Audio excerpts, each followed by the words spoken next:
Hello, I'm Chris Hartwell, and welcome to the Heartbeat. Today we're going to be talking about episode 3 of season 1 of HBO's The Night Of. Join me, won't you?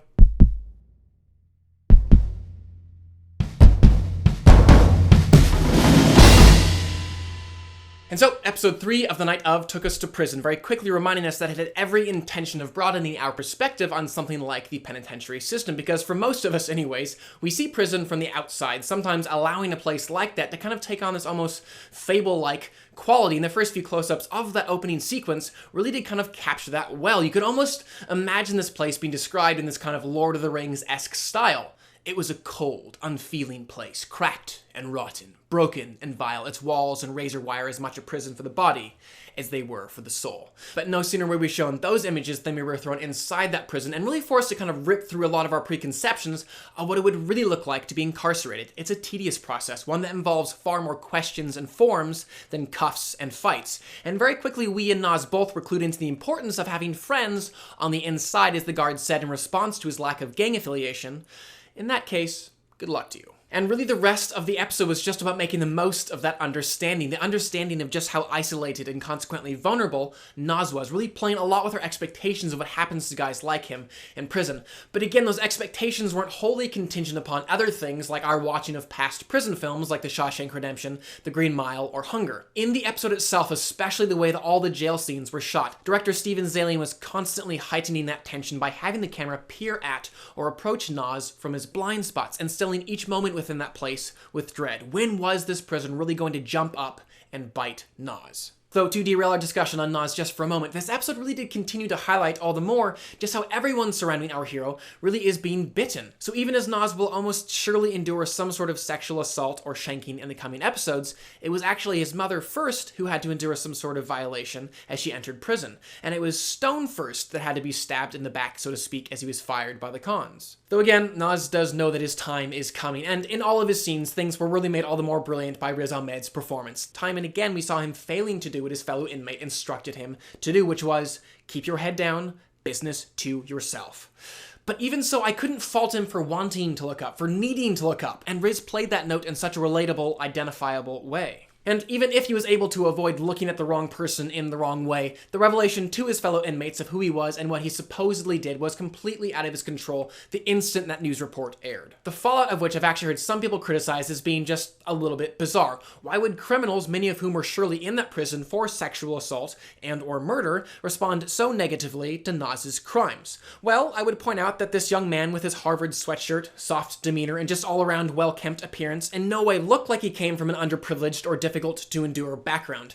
Really anything that would in any way explain or justify why he would turn to rape and murder. And so that, in those criminals' eyes, really robbed him of any excuse. In their eyes, making him so much worse than them. And we shouldn't forget, too, that pull within all of us just to, in light of our own guilt, really quickly point the finger at other people as to alleviate that feeling within ourselves. And quite interestingly, it's that exact idea that Nas wasn't a victim of his circumstances that Alison Crowe will be combating in the upcoming episodes.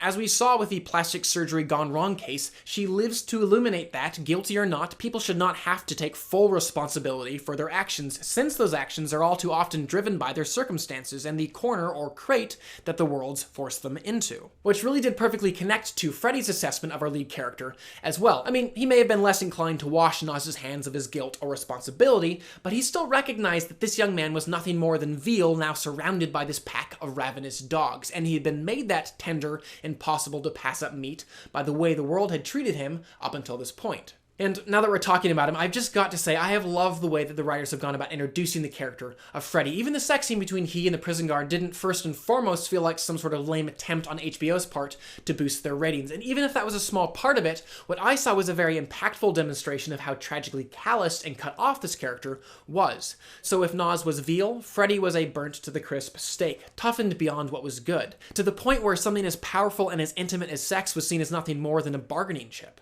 And after establishing that hardness, the writers for the rest of the episode really just had a lot of fun playing with her expectations, delighting in the fact that we didn't yet know what that hardness had turned Freddy into. Was he a wholly cruel person, or could he still help our hero in some way? Which meant up until we saw that Nas had placed his hand on a literal piece of meat, we were still very unsure if that entire situation was going to go horribly south. And even still very similar to other mentor/guardian roles that were momentarily filled by Box and Stone, with this new character, we're still not quite sure what his motivation really is and if he's actually driven by selfishness or selflessness.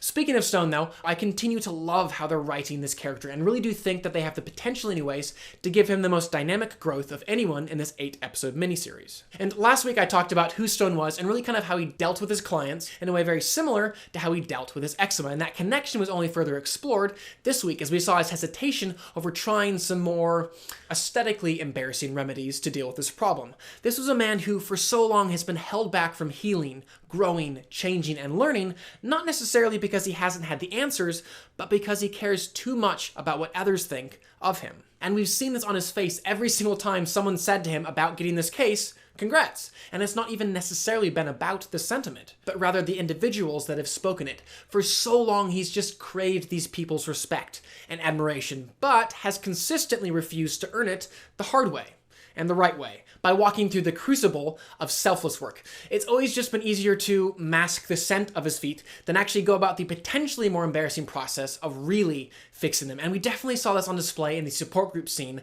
as well, a place that requires honesty and safety for any real change of heart to occur. And all Stone could muster up in that scene were a few jokes, because for him, masking with a laugh has always been easier than revealing with tears. And it was because of that mindset that he wasn't able to buy those shoes at the episode's end. His physical and emotional eczema had cost him that. But I think my favorite moment in this episode was just seeing how the writers not only drew comparisons between Nas and Veal, but Nas and Andrea's cat. So in the same way that that cat, without judgment or prejudice, just laid down at the feet of Stone, looking right past the one thing that others just couldn't seem to take their eyes off of, so Nas had looked right past Stone's less than impressive past and just trusted him. Also, in the same way that Stone had watched Nazir enter that prison full of criminals, he had also watched that cat enter that pound full of dogs, knowing that both human and feline, unless someone intervened, were very fast approaching their expiration date. It will be interesting to see how Stone, now that he's been fired by the Khans, will actually remain involved in this story. Will he recognize some sort of genuine connection that he had with Nas and fight to get him back? Or will he end up representing the gentleman who co-owned the taxi with Mr. Khan and sue Nas? And even though we only saw Detective Box in 2 scenes, those 2 scenes really were a wonderful pairing, interacting so well with one another. Because in the first one, we saw how intent Box was in leaving in the detail that one of his officers vomited after seeing Andrea's body, because it humanized him, and would consequently support his testimony all the more in court. But the next time we saw Box, he was going through Nas's belongings, specifically his past pictures, and you could feel the truth of Nas's humanity and Box's understanding of what he was going through really weighing on the detective. Going forwards, I am very excited to see a further exploration of the Alison Crowe-Chandra dynamic, the latter being played by the brilliant Amara Karan. I am curious, too, who exactly is following and photographing Salim Khan. Those are my thoughts, anyways, on this week's episode of The Night Of. I would still love to know what you guys thought of the episode, so definitely comment below and let me know. Presently, who is your favorite character? Which character are you looking forward to learning more about? Definitely comment below and let me know. Also, please do subscribe. I'm going to continue to review films and television on this channel, and I would love for you to stay up to date on all of those things.